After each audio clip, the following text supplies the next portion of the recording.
কাঠের সেতুর ভগ্নদশা, উঠে গিয়েছে পাটাতল, যে কোনো মুহূর্তেই পড়ে গিয়ে ঘটতে পারে দুর্ঘটনা।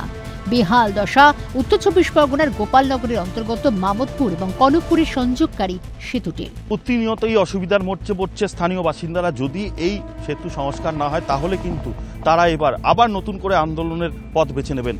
জানা যায়, ভাঙা সেতু সংস্কারের দাবিতে আগেও বহুবার বিক্ষোভ দেখিয়েছিলেন এলাকাবাসী। সিএনএ খবর সম্প্রচারের পর নতুন সেতু নির্মাণের জন্য প্রায় 16 লক্ষ টাকা ধার্য করা হয়েছিল, কিন্তু কাজ কিছুই শুরু হয়নি। এই সেতুর ওপর নির্ভরশীল প্রায় 7 থেকে 8টি গ্রামের মানুষ। নিত্যদিন যাতায়াতের ক্ষেত্রে সমস্যায় পড়তে হচ্ছে তাদের। শাসক দলের প্রতিশ্রুতি বাস্তবে অধরাই থেকে যাচ্ছে, ক্ষুব্ধ এলাকাবাসী।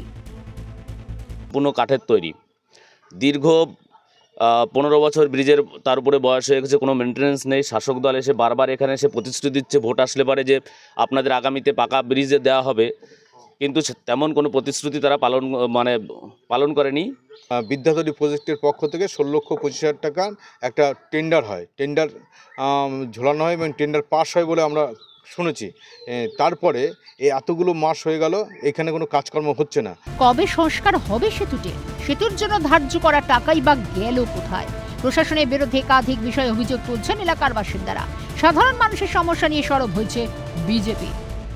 প্রজেক্টের সাথে আমাদের দাবিতেই হচ্ছে বিদ্যাধরী প্রজেক্টের থেকে কোনো পঞ্চায়েত সমিতি বা কোনো জেলা পরিষদের উদ্যোগে হয়নি, সেই জন্যই হয়তো এখানে টাকা পয়সা কাটমানি খেতে পারবে না, সেই জন্য হয়তো এখানে হচ্ছে এই ব্রিজ করছে না। আজকের তারিখেও ডিজিটাল যুগেও এখনো কাঠের সেতু আমাদের বা বাঁশের সেতু ইউজ করতে হচ্ছে। এটা মমতার উন্নয়নের একটা প্রথম স্তম্ভ। অভিযোগ, প্রতিবাদ, বিক্ষোভের পরেও কি সমস্যার সমাধান কিছু হবে? ভগ্নপ্রায় কাঠের সেতু আদৌ কি পুনর্নির্মাণ করা সম্ভব হবে? প্রশ্ন উঠছে। উত্তর চব্বিশ পরগনা থেকে জ্যোতির্ময় চক্রবর্তীর রিপোর্ট, কালকাটা নিউজ।